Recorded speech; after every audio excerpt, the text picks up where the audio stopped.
जबकि हमारे बीच में दूल्हा और दुल्हन इस मड़वा के तले आ चुके हैं और परमेश्वर के दास को आगे के कार्यक्रम के लिए हम सौंपते हैं। और एक बार हम लोग सब मिल करके दूल्हा दुल्हन और परमेश्वर की उपस्थिति में जबकि हम हैं तो ताली बजाकर दूल्हा दुल्हन का स्वागत करेंगे। Hallelujah, hallelujah. परमेश्वर आप लोगों को बहुत आशीष दे।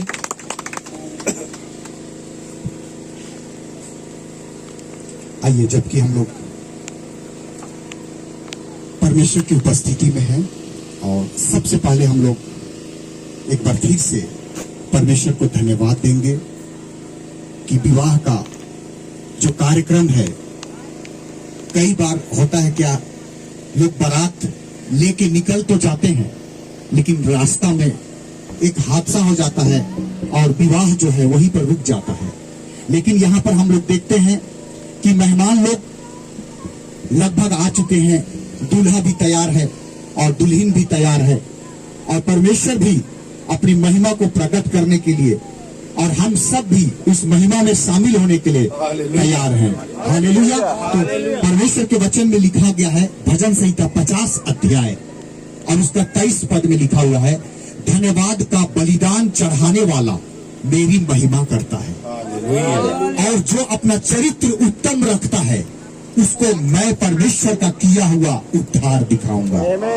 हालेलुया। सब बातों के लिए हम लोग धन्यवाद देंगे। आइए हम अपने सिरों को झुकाएंगे। स्वर्ग और पृथ्वी के प्रभु, हम आपका धन्यवाद देते हैं प्रभु जी, आपका धन्यवाद देते हैं प्रभु, आपका धन्यवाद देते हैं, आपका कोटि कोटि धन्यवाद देते हैं पिता। आपने कोई सारा से प्रभु जी दूल्हे और उसके पूरे घराने को, पूरे गांव को प्रभु जी इस विवाह के स्थल तक आपने आने के लिए सहायता और मदद किया प्रभु। हम धन्यवाद देते हैं प्रभु कि उस दुल्हन के घराने को भी प्यारे परमेश्वर आपने संभाला है प्यारे प्रभु, और हम सबों को प्रभु आप अपनी उपस्थिति में आने का हमें मौका दिए हैं पिता। प्रभु आपके उस वादे को हम स्मरण करते हैं जो आपने कहा है, जहाँ 2 या 3 मेरे नाम से इकट्ठा होते हैं वहाँ मैं उनके बीच में होता हूँ पिता। आप यदि ना हो प्रभु तो ये विवाह सफल नहीं होगा पिता, और इसलिए प्रभु हम आपसे प्रार्थना करते हैं आप हमारे मध्य में आ जाए प्रभु, और इन जोड़ी को प्यारे परमेश्वर और इस जोड़ी के साथ साथ जितने लोग आए हैं प्रभु जी सबको नाम बा नाम आशीष दीजिए प्यारे प्रभु, और इस कार्य को प्रभु सफल बनाए प्यारे पिता। हम धन्यवाद देते हैं अब तक के लिए प्रभु, और आगे का सारा कार्यभार को पिता आपके हाथों में सौंपते हैं। हर एक बातें आपकी इच्छा के अनुसार पूरा होने पाए प्रभु, ऐसा अनुग्रह और दया करें। हम धन्यवाद देते हैं और सब बातों को आपके हाथों में सौंपते हुए ये विनती और प्रार्थना को हमारे उद्धारकर्ता यीशु मसीह के नाम से मांगते हैं। दया पूर्वक सुने और सुन करके स्वर्ग के राज्य में ग्रहण करें। आमीन। आइए, जबकि हम लोग खड़े हैं, हम लोग परमेश्वर के वचन से हम लोग पढ़ेंगे। जाना पहचाना वचन है मत्ती 25 अध्याय और उसका 1 से लेके 6 तक। मत्ती 25 अध्याय 1 से लेके 6 तक।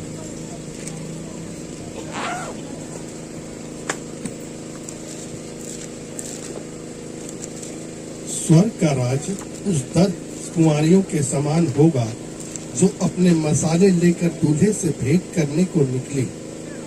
उनमें 5 मूर्ख और 5 समझदार थे। मूर्खों ने अपनी मसाले तो ली, परंतु अपने साथ तेल नहीं लिया। परंतु समझदारों ने अपने मशालों के साथ अपनी कुपियों में तेल भी भर लिया। जब दूल्हे के आने में देर हुई तो वे सब ऊँघने लगी और सो गई। आधी रात को धूम मची, देखो दूल्हा आ रहा है, उससे भेंट करने के लिए चलो। आमीन। एक और वचन हम लोग पढ़ेंगे, इब्रानी का किताब 13 अध्याय और उसका 4 पद। इब्रानी का किताब 13 अध्याय और उसका 4 पद। विवाह सब में आदर की बात समझी जाए और विवाह बिछौना निष्कलंक रहे, क्योंकि परमेश्वर बेविचारियों और परस्त्रीगामियों का न्याय करेगा। आमीन। आप सब बैठ सकते हैं, आप भी बैठ जाइए। ठीक। हालेलुया। सचमुच में मेरे प्रियो, ये विवाह का जो कार्यक्रम इस पृथ्वी पर होता है, चाहे किसी भी जाति का हो, किसी भी धर्म का हो, सब धर्मों में ये विवाह का कार्यक्रम जो है वो होता है। और विवाह का जो कार्यक्रम का मतलब होता है, दो अलग अलग परिवार के लोग में एक परिवार होकर के बंध जाते हैं और तब जो है परिवार का एक निर्माण होता है। और हम लोग यहाँ पर अगर देखेंगे कि इब्रानी 13 का 4 में कि विवाह सब में, मतलब सब में, सब जातियों में, सिर्फ मसीहियों में नहीं, किसी भी जाति में, किसी भी धर्म में, किसी भी कौम में शादी जो होता है वो बहुत आदर का विषय है। हालेलुया। हालेलुया। सो विवाह सब में आदर की बात समझी जाए और विवाह बिछौना, ध्यान से सुनिएगा, इस इब्रानी 13 का 4 में 2 ऐसी बातें कहा गया है। हाँ, एक बार फिर से पढ़ेंगे। विवाह सब में आदर की बात समझी जाए, विवाह सब में आदर की बात समझी जाए, हाँ, और विवाह बिछौना निष्कलंक रहे। देखिए, विवाह का बिछौना जो है वो निष्कलंक रहे।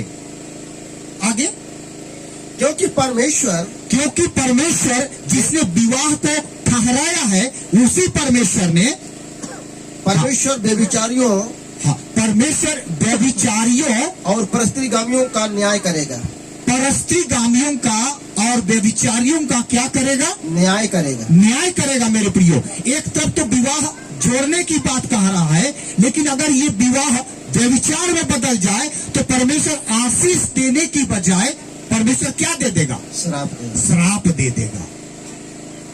सो मेरे प्रियो, उत्पत्ति में जब परमेश्वर ने आदम को बनाया था और आदम का अकेला रहना अच्छा नहीं है बोल के परमेश्वर ने आदम जो कि पुरुष था, जवान बनाया था। पहला आदम जो है वो जवान, परमेश्वर ने उसको मैच्योर बनाया था, बिल्कुल शादी लायक बनाया था। जैसे हम लोग देखते हैं कि हमके लिए जो कन्या भी परमेश्वर ने तैयार किया वो भी जवान बनाया था, और इन दोनों को युवा अवस्था में परमेश्वर ने बनाया था। और परमेश्वर ने आज्ञा दिया विवाह सब में आदर की बात समझी जाए और बिछौना क्या हो जाए? निष्कलंक रहे।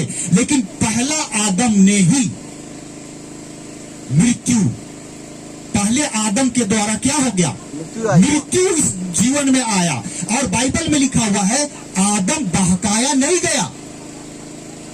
बाइबल में लिखा हुआ है आदम बहकाया नहीं गया, लेकिन हवा यानी कि उसकी पत्नी जो है वो बहकावे में आकर के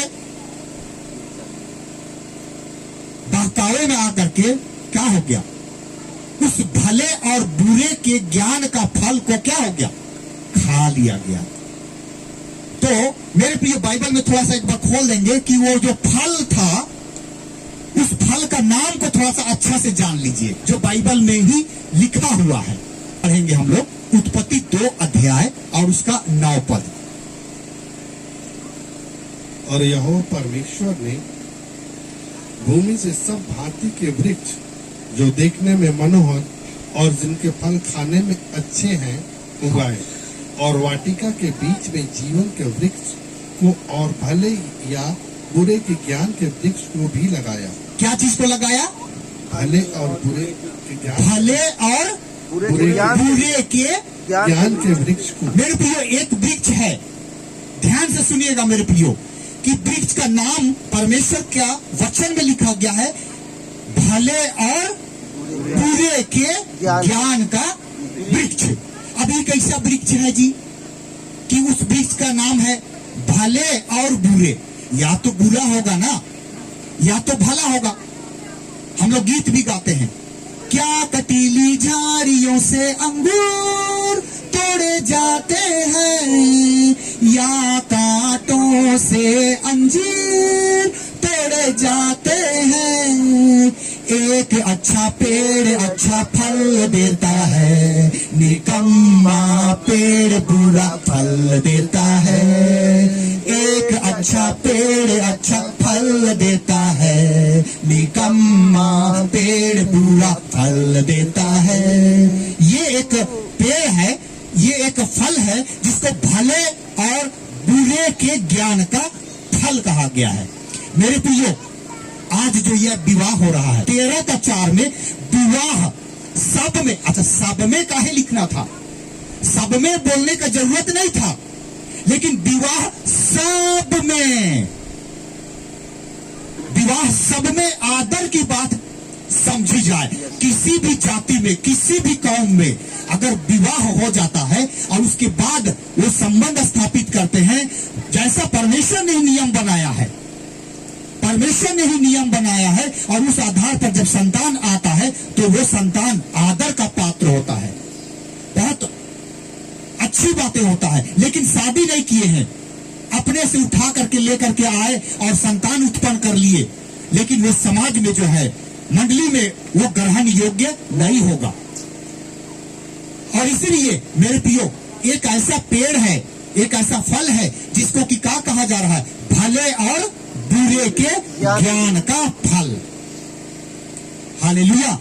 से मेरे प्रियो, आदम और हवा ने उस आज्ञा का उल्लंघन कर दिया, और जिस कारण से मृत्यु क्या हो गया?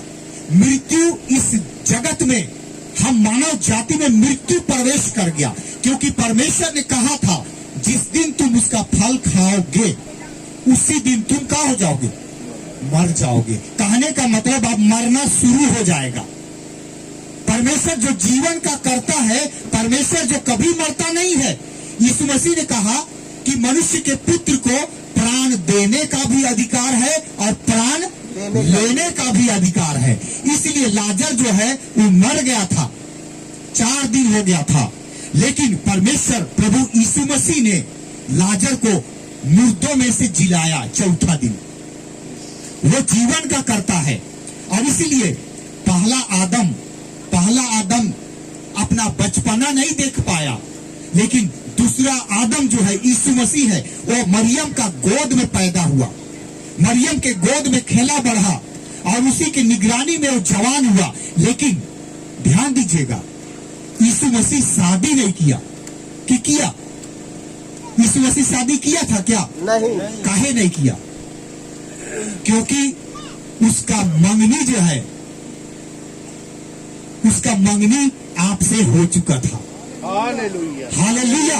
हम लोग अभी मत्ती 25 में देखे कि स्वर्ग का राज्य उस 10 कुंवारियों के समान है जो अपने मसाल को लेकर के दूल्हे से भेंट करने के लिए जा रही है, और जब दूल्हे के आने में देरी होता है तो वे सब, यानी कि मूर्ख कुंवारी भी और बुद्धिमान कुंवारी भी, वे सब सो गई, और आधी रात को धूम मची। आधी रात को क्या मचा? धूम मची। मेरे प्रियो, आधी रात को जागने वाला व्यक्ति कौन है? आज ये बहुत जरूरी जानने का विषय है। आज हर मसीहियों को, सभी मसीहियों को, संसार के सारे लोगों को जो उस परमेश्वर पर विश्वास करते हैं, उन्हें जानने की जरूरत है। बिना एलियाजर के कन्या तैयार नहीं होगी। और मेरे प्रियो, परमेश्वर जो है वो दर्शाता है अब्राहम को, परमेश्वर दर्शाता है वो अदृश्य परमेश्वर जो नहीं दिखता है, अब्राहम दर्शाता है उस परमेश्वर को, और एलियाजर वो सेवक है अब्राहम का, जो कि कन्या लाने के लिए जा रहा है अब्राहम का बेटा इसहाक के लिए, और इसहाक को बलिदान किया जा रहा था। और हम लोग जानते हैं क्रूस पर हमारे लिए यीशु मसीह बलिदान हो गया है। उस यीशु मसीह का दुल्हन को तैयार होना है इस पृथ्वी पर, और अब्राहम का बेटा इसहाक के लिए दुल्हन को तैयार करने के लिए अब्राहम ने अपना दास एलियाजर को भेजा, और एलियाजर जा करके दुल्हन को तैयार करके ले करके आता है। मेरे प्रियो, अब्राहम तो परमेश्वर को दर्शाता है, वो एलियाजर जो है वो इस युग का संदेश वाहक को दर्शाता है। और इसलिए मेरियो, चाहे आप किसी भी चर्च से संबंध रखते हैं, मत्ती 25:6 को याद रखिएगा। मत्ती रचित सुसमाचार 25 अध्याय, उसको याद रखिएगा। वहां लिखा हुआ है कि जब दूल्हे के आने में देरी हुआ तो वे सब सो गई। सब मतलब सब सो गई। मूर्ख कुंवारी मतलब अविश्वासी भी सो गई, विश्वासी भी सो गई, सब सो गई। लेकिन इस आधी रात के समय में एक व्यक्ति को इस पृथ्वी पर सिर्फ एक आदमी, इस धरती में सिर्फ एक आदमी जाग रहा था, सिर्फ एक आदमी जाग रहा था। और उस व्यक्ति का नाम हमारे युग में मेरे प्रियो, उसका भौतिक नाम विलियम मैरियन ब्रैनम है।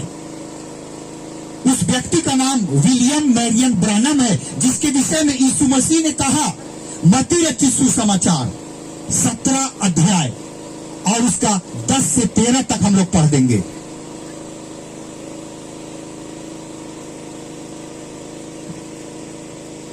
इस पर चेलों ने उससे पूछा, फिर शास्त्री क्यों कहते हैं? इस पर यीशु मसीह के चेलों ने यीशु मसीह से पूछा, शास्त्री क्यों कहते हैं कि एलिय्याह का पहले आना आवश्यक है? कि एलिय्याह का पहले आना आवश्यक है।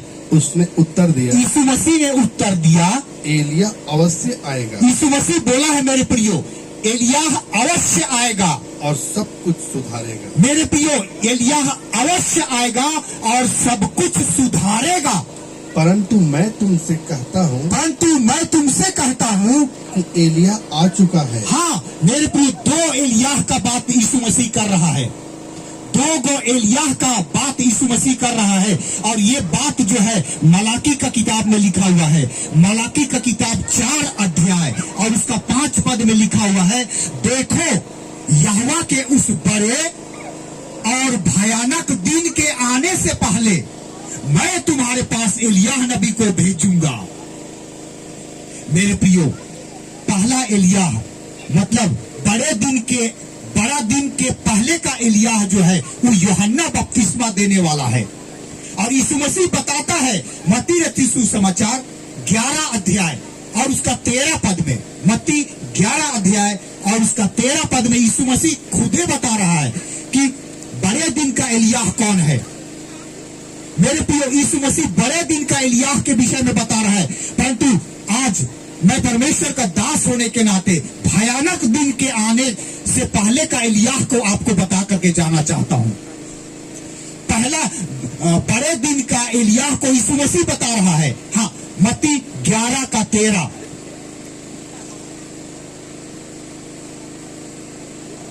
यूहन्ना तक सारे भविष्यवक्ता हाँ और व्यवस्था, यूहन्ना तक बोला गया है, यूहन्ना तक सारे भविष्यवक्ता और व्यवस्था भविष्यवाणी करते थे।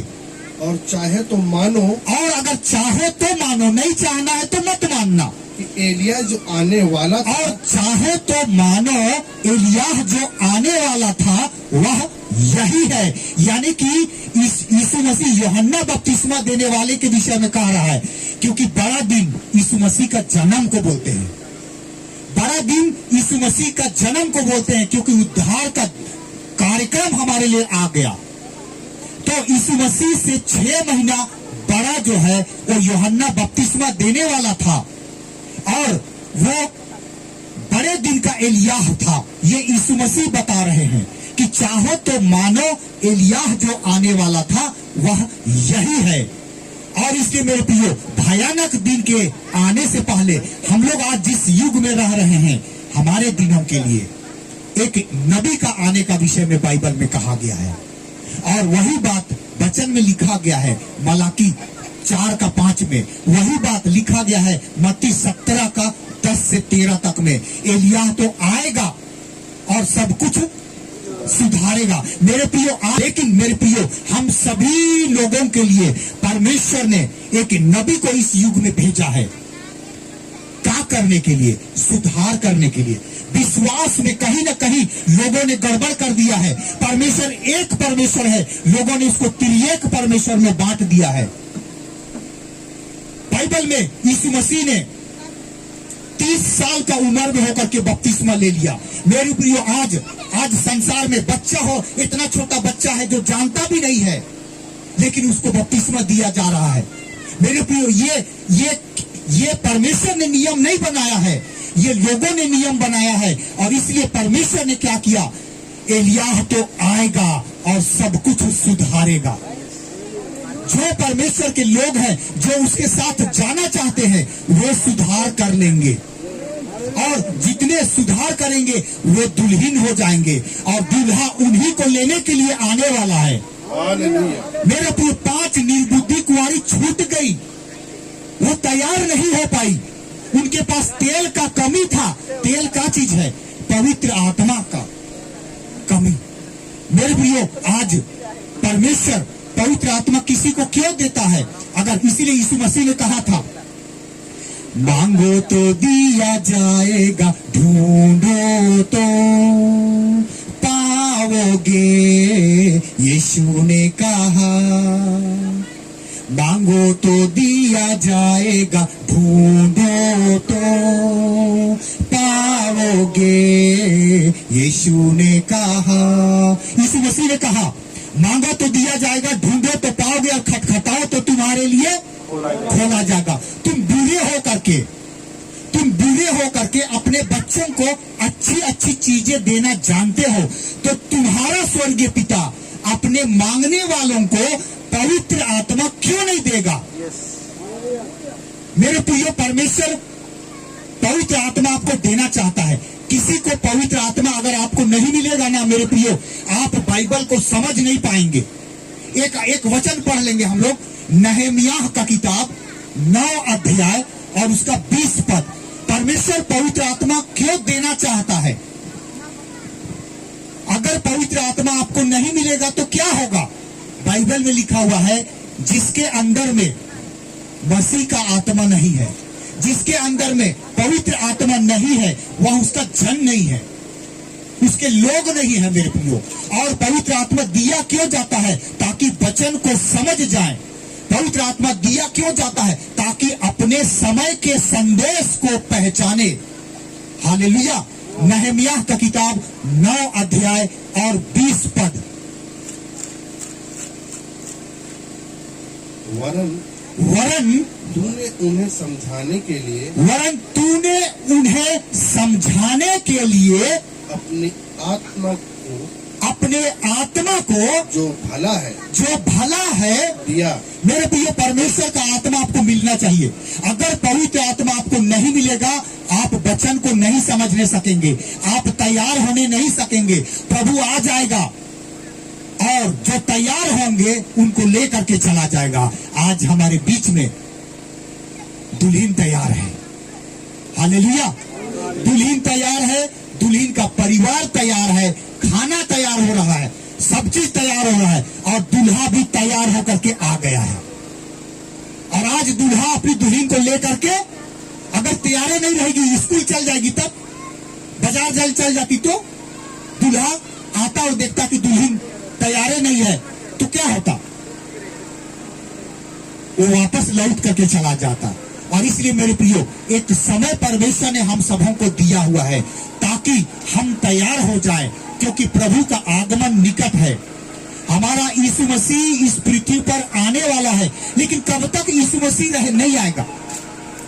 यीशु मसीह गया तो है, बोल के गया है कि मैं जा रहा हूं जगह तैयार करने के लिए, और जब जगह तैयार हो जाएगा तो मैं आऊंगा तुम्हें मेरे प्रियो जगह तैयार कब का हो चुका है, जगह तैयार कब का हो चुका है, दुल्हन तैयार नहीं हो रही है। तो यीशु मसीह कब तक स्वर्ग में रहेगा? हाँ, चलिए हम लोग पढ़ लेंगे प्रेरितों के काम 3 अध्याय और उसका 21 पद। और प्रेरितों के काम 3 अध्याय और उसका 21 पद। अवश्य है कि वह स्वर्ग में उस समय तक रहे, अवश्य है कि यीशु मसीह स्वर्ग में उस समय तक रहे जब तक कि वह सब बातों का सुधार ना कर ले, जब तक कि वह सब बातों का सुधार ना कर ले, जिसकी चर्चा प्राचीन काल से परमेश्वर ने अपने पवित्र भविष्यवक्ताओं के मुख से की है। हाँ मेरे प्रियो, हम सब कहीं न कहीं या तो संसार में यानी मिस्र में फंसे हुए हैं या तो वहां से निकल गए हैं। और मिस्र से निकलने के बाद में एक यात्रा शुरू होता है, कनान जाने का एक यात्रा शुरू होता है। और मिस्र से जब निकलेंगे तो मूसा की अगुवाई में निकलेंगे, लेकिन मूसा रास्ता में खत्म हो जाएगा। मूसा रास्ता में क्या हो जाएगा? खत्म हो जाएगा। उसके बाद यहोशू उस जगह पे खड़ा होगा, और यहोशू कोई और नहीं है, पवित्र आत्मा है। हालेलुया। यहोशू कौन है? एक पवित्र आत्मा को दर्शाता है, क्योंकि यहोशू एक ऐसा व्यक्ति था जिसने सूरज को रोक दिया था। सूरज को क्या कर दिया था? रोक दिया था। और मेरे प्रियो, ये परमेश्वर ही है जो कि पवित्र आत्मा में होकर के आप और हम सबों को तैयार करेगा। आपके जीवन को सेवक बदल नहीं सकता है, मेरे जीवन को कोई सेवक बदल नहीं सकता है। आपको, आपके जीवन को कोई बदल सकता है तो वो है परमेश्वर। साउल के जीवन को यानी कि पौलुस के जीवन को कौन बदला? पतरस चुंगी लेने वाला था। जक्कई चुंगी लेने वालों का सरदार था। मेरे प्रियो, जक्कई के जीवन को कौन बदला? यीशु मसीह बदला। हम लोग जानते हैं इस बातों को कि जक्कई नाटा आदमी था, लेकिन पावर बहुत था उसका, बड़ा अधिकारी था वो, और बड़ा अधिकारी था, बहुत सारा चेला लोग था उसका। और यीशु मसीह बहुत सारा चिन्ह चमत्कार दिखाता था, और जक्कई जो है उन चिन्ह चमत्कारों को सुनता था अपने चेला लोगों से। और एक दिन जक्कई निर्णय ले लिया कि मैं, कौन है यीशु, मैं उसको देखूंगा।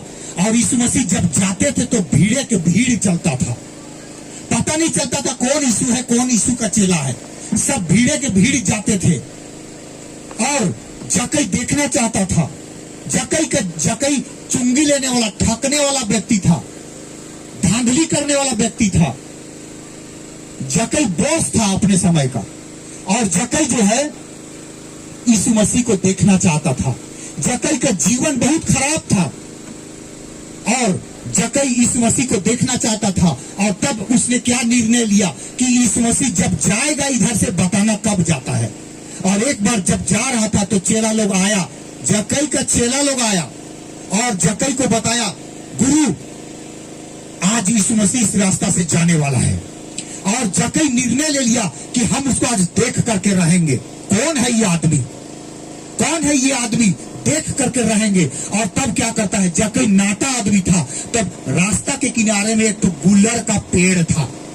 जक्कई जो है गुल्लर का पेड़ में चढ़ गया और चढ़ करके देखना चाहता था जब यीशु जा रहा था। मेरे प्रियो, बहुत सारा भीड़, अब कौन यीशु है पता नहीं चल रहा है, लेकिन यीशु मसीह हमारा परमेश्वर है। वो जानता है किसका हृदय प्यासा है, वो जानता है कौन वचन को सीखना चाहता है। मेरी प्रिय, खोजा भी बाइबल पढ़ता था लेकिन समझता, लेकिन परमेश्वर देखता है कि कौन वचन को जानना चाहता है। और परमेश्वर अपने दास फिलिप्पुस को वहां भेजा, और वो उसका जीवन वहां पर क्या हो गया, बदल गया।